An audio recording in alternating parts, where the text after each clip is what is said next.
Mateus, capítulo 27.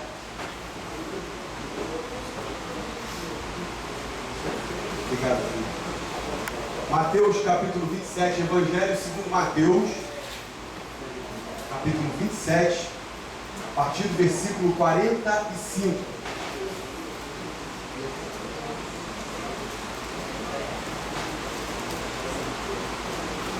Mateus 27, a partir do 45. Esse texto fala da morte de Jesus na cruz. Podemos? Vamos ler a palavra do Senhor em reverência. E desde a hora sexta houve trevas sobre a terra até a hora nona. Cerca da hora nona, bradou Jesus em alta voz, dizendo: Eli, Eli, lama sabachthani. Isso quer dizer: Deus meu, por que me desamparaste? Alguns dos que ali estavam, ouvindo isto, diziam: Ele chama por Elias. E logo correu um deles, tomou uma esponja, embebeu-a e sopou-a com vinagre, e pondo-a numa cana, dava-lhe de beber. Os outros, porém, disseram: Deixa, vejamos se Elias vem salvá-lo.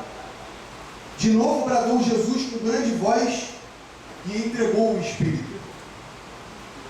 E eis que o véu do santuário se rasgou em dois, do alto a baixo. E a terra tremeu e as pedras se fenderam. Os sepulcros se abriram e muitos corpos de santos que tinham dormido foram ressuscitados. E saindo dos sepulcros, depois da ressurreição dele, entraram na cidade santa e apareceram a muitos. Ora, o centurião e os que com ele guardavam Jesus, vendo o terremoto e as coisas que aconteciam, tiveram grande temor e disseram: verdadeiramente este era Filho de Deus.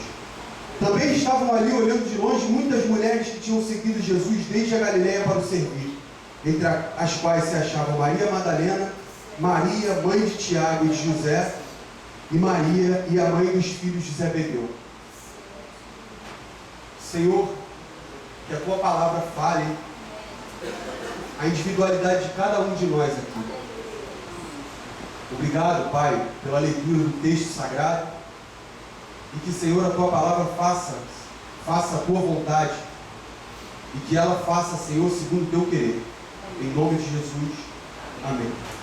Esse texto fala da morte de Jesus na cruz. Fala do momento que Jesus, entre a hora sexta e a hora nona, está em sofrimento, e por volta da hora nona, 3 horas depois da sua crucificação, Jesus exclama dizendo: Deus meu, por que me desamparaste? E nesse exato momento que Jesus clama, que Jesus grita: Deus meu, por que me desamparaste? A 1,5 km dali, mais ou menos, do outro lado do Engenhão, a gente se posicionar, a 1,5 km mais ou menos dali, o véu do templo se rasgava de alto a baixo. O véu do templo fazia essa cortina aqui parecer guardanapo de festa de criança. Tamanha era a espessura, a resistência e o comprimento do véu. Era uma coisa fantástica. Ele era feito para não rasgar. Ele era de uma espessura de mais ou menos 10 centímetros, como se fosse de veludo trançado. Era feito para não rasgar. E era enorme. O templo de Jerusalém era enorme. E a Bíblia diz que aquele véu rasgou do alto a baixo. Ele se parte em 2 pedaços. E aquele véu era usado para separar o santo lugar, onde os sacerdotes faziam oferendas e faziam o trabalho do templo, do santíssimo lugar, onde uma vez por ano um sacerdote escolhido do seu turno entrava no Santo dos Santos para fazer um sacrifício pelo pecado do povo. Era um momento chamado de Yom Kippur. Já ouviram falar isso?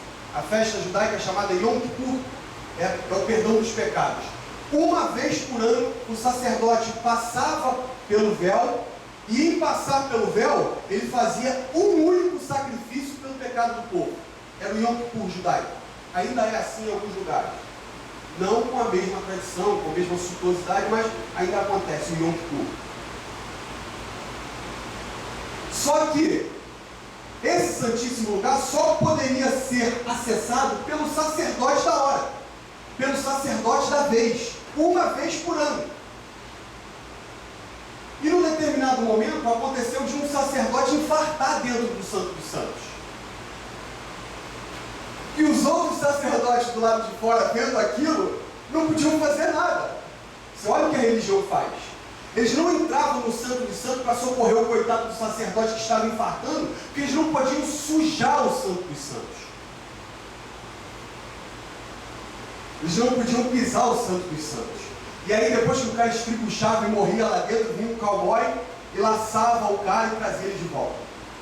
Depois disso, eles tiveram a brilhante ideia de amarrar o sujeito. Eles já ouviram isso? Já passaram por essa parte da Escritura? Eles amarravam o sacerdote com uma corda. E eles deixavam o sacerdote entrar e iam dando linha para o sacerdote. Iam dando linha. É assim que a religião faz. Não nos permite apenas momentos na presença do Senhor. Em um determinado momento ela nos puxa. E eles davam linha para o sacerdote, davam corda para o sacerdote. O sacerdote entrava. Se acontecesse alguma coisa com o sacerdote, eles puxavam o cara e o cara não. E o templo santo dos santos, ele não era contaminado. Ele não era contaminado.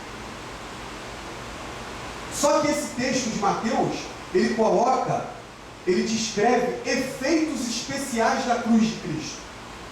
Dentre os quais, o véu se rasgando de cima a baixo. Um véu que era irrasgável, se eu posso dizer assim. O véu não rasgava, não tinha como rasgar aquele véu.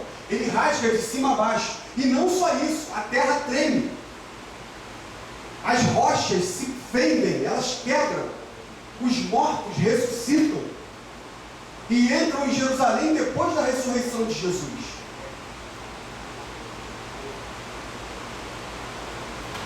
Que efeitos especiais!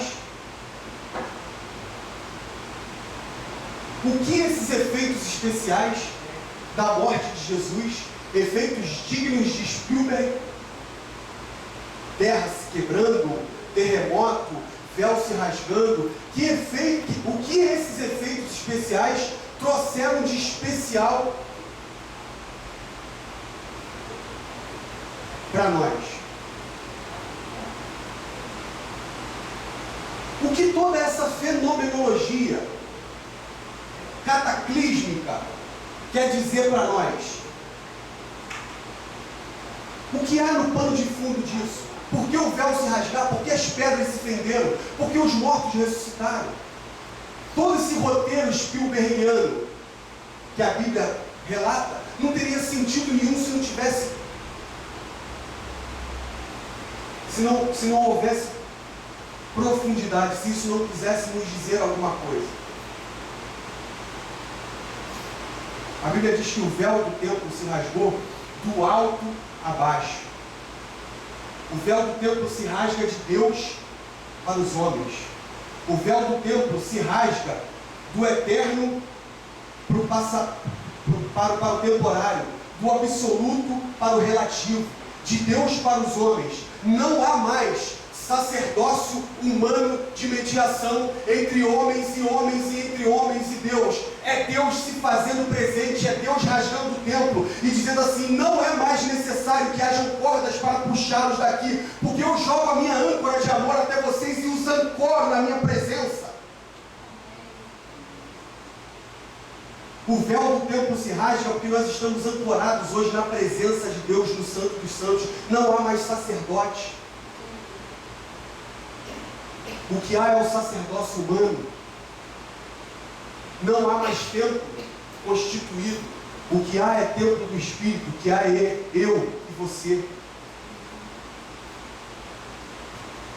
Ao invés de cordas para nos puxar de dentro da presença de Deus, o que nós temos hoje é o arpão de Deus nos trazendo para dentro da presença dEle, nos ancorando lá dentro.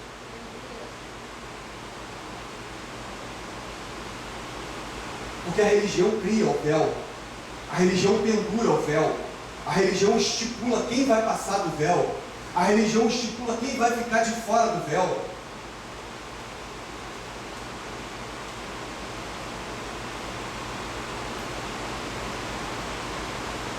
A religião diz quem sai e quem entra, a religião traz intercessores, a religião traz pessoas para nos representar. A religião cobra pedágios. A religião só nos permite pequenos turismos na graça de Deus. Que quando você começa a experimentar a graça libertadora de Jesus Cristo, a religião te puxa para fora. E aí você começa a sentir culpa por ser livre. Não há mais véu. Não há mais mediação humana de sacerdócio entre homens e homens e entre homens e Deus. Não há mais templos feitos por mãos humanas. Porquanto há um só Deus e um só mediador entre Deus e os homens, Jesus Cristo, homem. O que há agora são templos andantes, eu e você. E como é que alguém pode entrar dentro de mim para fazer mediação entre mim e o Senhor? Se eu sou o templo, como alguém vai entrar em mim para fazer mediação entre mim e o Senhor? Eu estou agora diretamente na presença dele. Eu entro e saio e encontro pastagens. Não há mais medo. Não há mais intermediações. Não há mais exclusivismos. Porque a religião é exclusivista. Não há mais pedágios. Não há mais sacrifícios. Porque Jesus Cristo se sacrificou uma vez por todas. Quem crê nessa palavra? Amém. Por que então que você fica pedindo oração forte?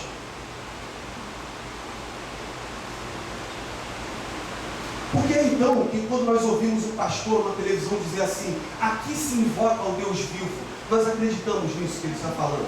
E muitas vezes vamos nessa igreja.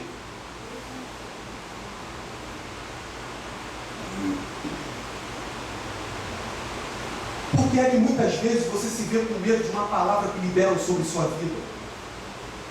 Como se esse que libera palavras sobre sua vida, quem quer que seja, inclusive pastores, liberando palavras de derrota sobre sua vida, sobretudo quando você sai da igreja em que ele é membro, da igreja em que ele pastoreia, como se ele fosse te travar espiritualmente, você fica com medo disso. Por que é que você busca reteté pastores que têm visões e revelações? Se nós crêssemos nessa palavra de fato, de verdade, que nós já estamos na presença daquele que nos redimiu, que nós já estamos na presença, que nós temos acesso direto, que nós não precisamos mais de mediações, nós dobraríamos o nosso joelho, ou estaríamos quietos, dizendo assim, Deus, eu sei quem eu tenho crido. Tu és o Senhor da minha vida. Tu és o Deus da minha história, o Senhor da minha salvação. Eu creio que o véu foi rasgado. E ainda que eu não me veja dentro do Santo dos Santos, eu sei que o Senhor me arpoou para dentro do Santo dos Santos e me ancorou na sua presença. Por que é que nós corremos atrás? A Bíblia diz que os sinais seguirão aos que creem. Em Hebreus capítulo 4 diz assim, entremos, portanto, confiadamente ao trono da graça, acheguemos-nos, portanto, confiadamente ao trono da graça, para que encontremos misericórdia. Está aberto. É para quem quiser.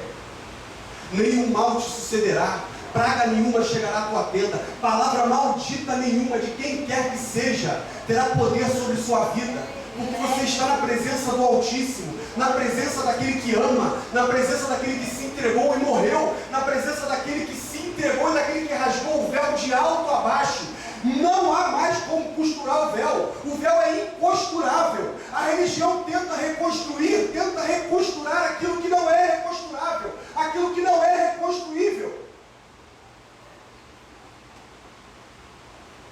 A religião tenta recosturar o véu de baixo para cima. A religião tenta nos esconder a todo custo do nosso Deus. E muitas vezes nós caímos nessa esparrela. E nós começamos a buscar, como meninos levados pelo vento, palavras para as nossas vidas. Deus fala comigo. Deus vai em tal lugar. Aí acredita numa palavra que um pastor libera pela televisão, uma palavra maldita muitas vezes, para te aprisionar. Aí acredita numa palavra que o irmão libera contra você, para te aprisionar. E aí nós esquecemos que nós estamos ancorados no Santo dos Santos. Esquecemos que o absoluto se fez presente no nosso meio, encarnado em Cristo. E aí nós esquecemos que o próprio Deus se fez presente entre nós, se fez homem, foi tentado em tudo, mas sem pecado. E uma vez por todas ele se sacrificou por nós. Não há mais necessidade, Daniel, de ninguém interceder por você.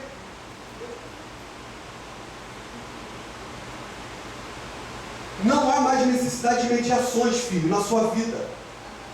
Deus é contigo. Deus é contigo, Deus é contigo, Deus é contigo. E se tu crê nessa palavra, muda paradigma na sua vida. Por que é que você fica tão perturbado quando falta um culto?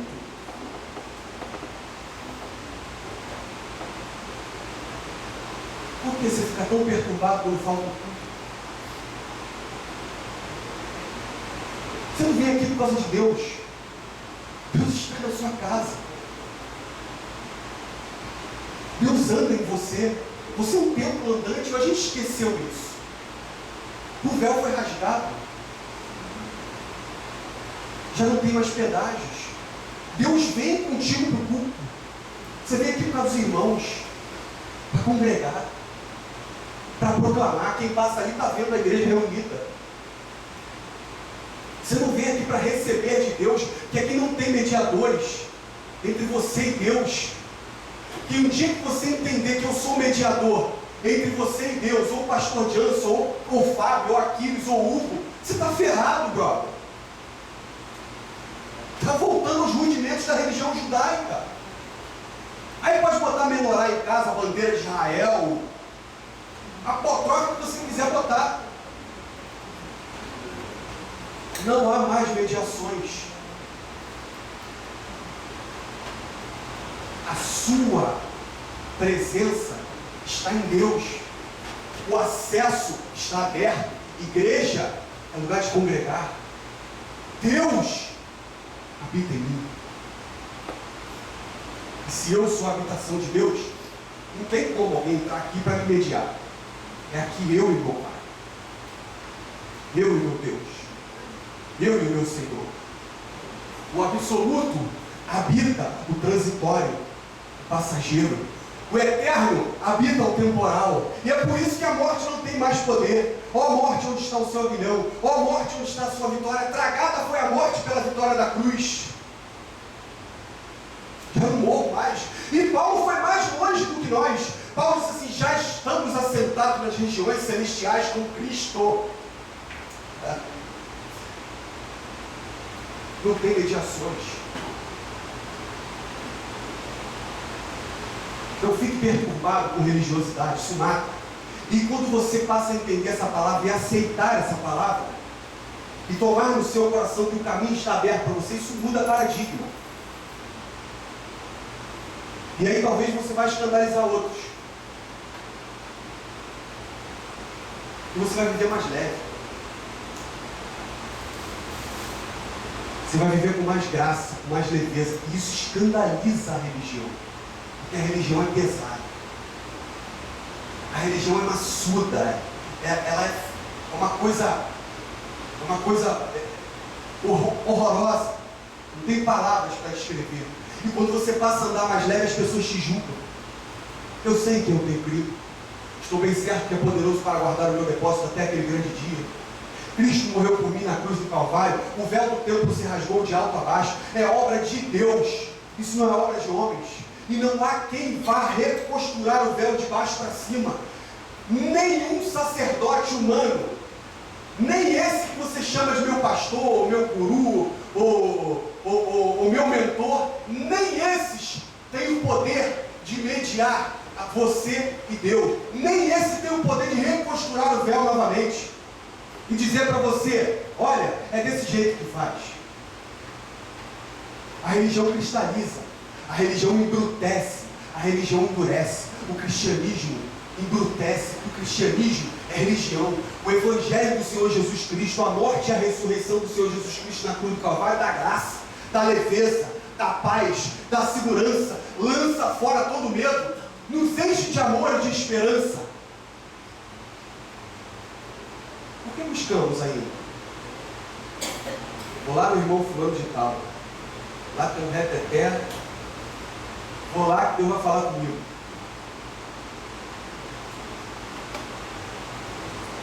Meu Deus, hoje eu não fui ao culto, eu acordei tarde. Estava muito cansado, acordei tarde, Deus me perdoa, Deus. A semana inteira assim.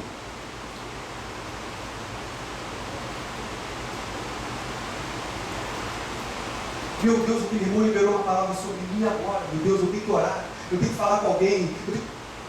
Nenhum mal te sucederá, praga nenhuma chegará do batendo.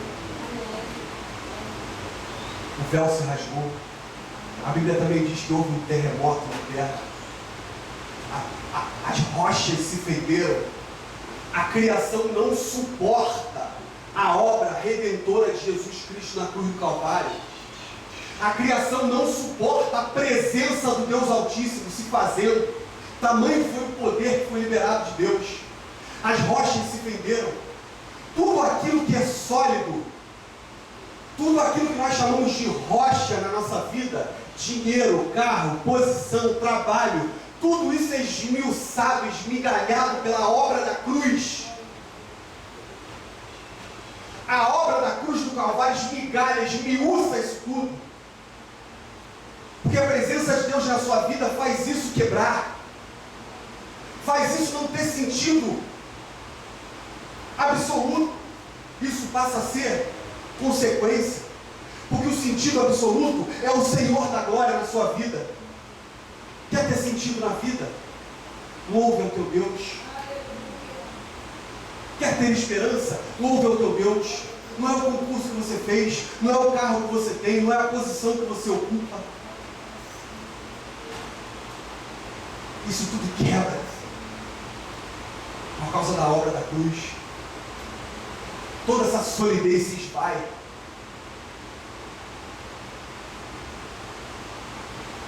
Vira vento.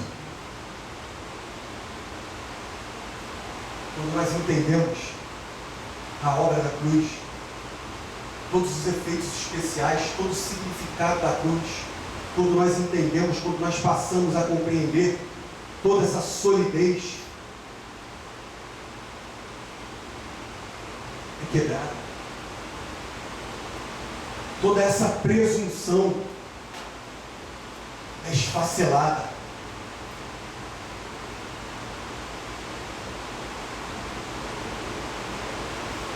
Porque muitas vezes achamos que o que temos é resultado daquilo que somos na presença de Deus.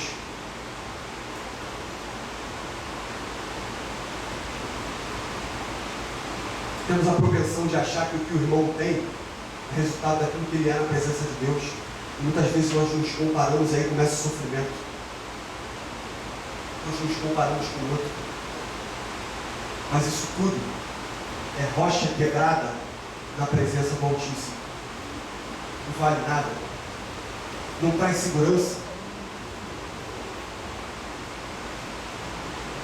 Não traz segurança. Perde o sentido. Perde a firmeza. Treme a terra. Quem crê nisso? Agora quase ninguém levantou a mão. Quem crê nisso? Que o sentido da nossa vida é o Senhor. Quase ninguém levantou a mão. Glória a Deus, eu sei que você acredita nisso. A Bíblia diz que os defuntos, santos, que estavam no pó, já há muitos anos se levantaram, depois da morte de Jesus. Só que eles só entraram em Jerusalém depois da entrada de Jesus. Eles só entraram depois que Jesus entrou. É lindo isso. Sabe por quê? Alguém arrisca? Jesus é a primícia dos que dormem. Jesus se mostrou primeiro. Eu imagino Adão, Eva, Abraão, Isaac, andando no meio do povo, Moisés, tudo levantando e se mostrando em Jerusalém. Jesus é a primícia dos que dormem.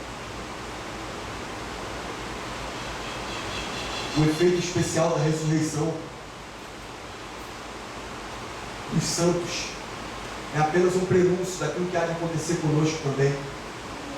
Já estamos em Cristo e vamos ressuscitar em Cristo. Se Ele não voltar antes. Estamos no Senhor. Vamos ressuscitar no Senhor. Entraremos na Jerusalém celestial, revestidos de glória. Como Jesus é, nós o veremos. Estaremos na presença do Senhor, não necessitaremos de sol, porque o Senhor brilhará sobre nós. Ele é a nossa justiça, a nossa luz. Chegaremos na presença do Senhor, descansando nele, sem autoflagelações. Tem gente que anda com uma linha pendurada na mão assim com gilete e vai só dando nas costas na caminhada. E vai dando nas costas, achando que está redimindo os pecados.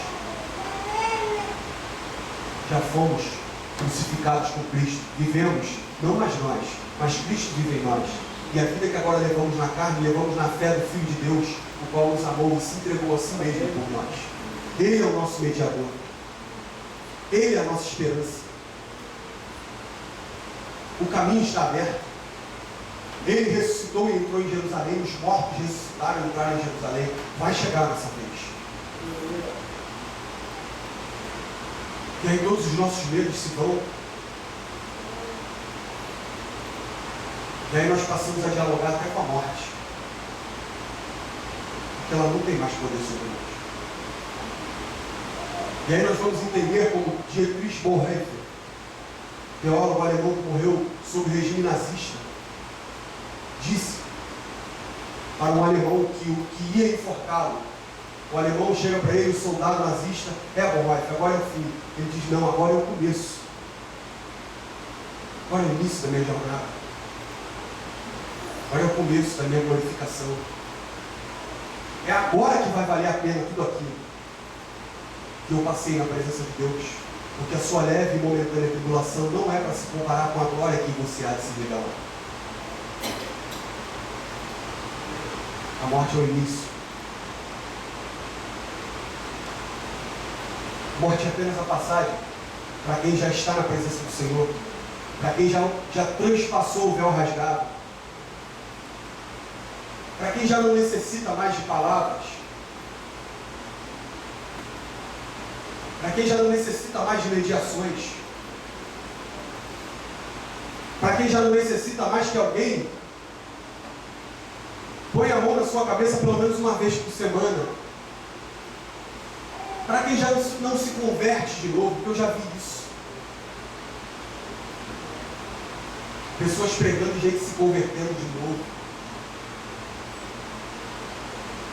Uma vez por todas Jesus morreu. Uma vez por todas, a sua salvação foi dada a você. E a Bíblia diz que nós nos tornamos idôneos para entrarmos na presença do Senhor, porque Ele nos fez idôneos.